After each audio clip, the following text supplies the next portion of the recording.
Hi everyone, I hope you all are doing good. मैंने last video में आपको explain किया था कि हम एक एक्टिविटी कर रहे हैं that is known as splash.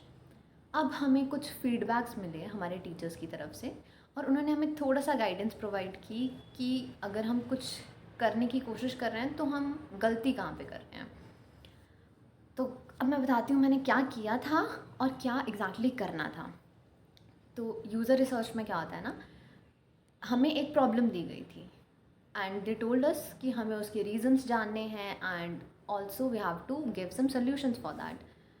तो मैंने प्रॉब्लम पढ़ी और रीज़न पे ज़्यादा ध्यान नहीं दिया एंड स्टार्टेड राइटिंग सॉल्यूशंस कि इस प्रॉब्लम को इरेडिकेट कैसे किया जाए।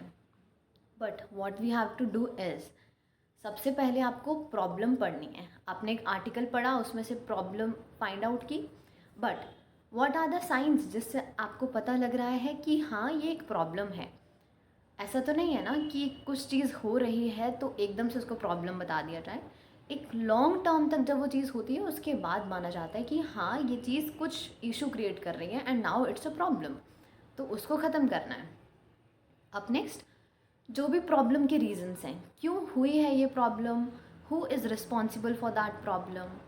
आफ्टर दैट, क्या ये प्रॉब्लम कभी पहले हुई है या रिसेंटली स्टार्ट हुई है, व्हाट आर द एक्सेप्शंस जिसकी वजह से ये प्रॉब्लम हो रही है। ठीक है, इतना पता कर लिया। अब आपको हर एक प्रॉब्लम को जस्टिफाई करना है।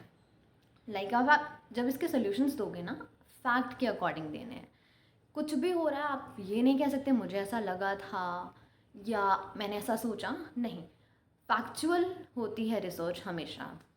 Then what are the impacts and अगर ये इम्पैक्ट्स हो रहे हैं तो ये इम्पैक्ट अफेक्ट किसको कर रहे हैं।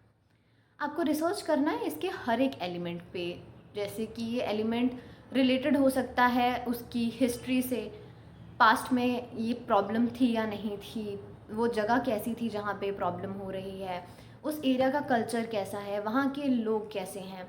Then the life cycle of the problem.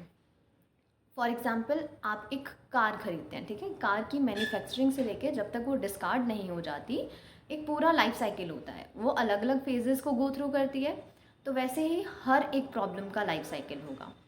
Then most importantly there are two main criterias जिनका आपको ध्यान रखना है while doing the research, and they are you have to be unbiased and mainly आपको प्रॉब्लम पे फोकस करना है so that you can find a sensible solution for it. Alright, root cause और कॉन्सिक्वेंसेस पता लग जाएंगे तो प्रॉब्लम सॉल्व करना बहुत ईजी हो जाएगा।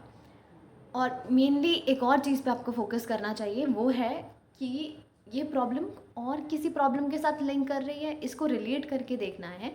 अगर ये किसी और इशू के साथ भी लिंक कर रही है तो उसको अच्छे से पढ़ो, फाइंड आउट करो कि क्या रीज़न थे जिसकी वजह से वहाँ पे प्रॉब्लम हुई थी, उसको सॉल्व करने के लिए क्या क्या स्टेप्स लिए।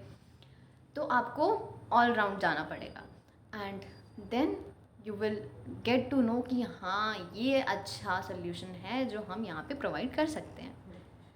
Okay, bye.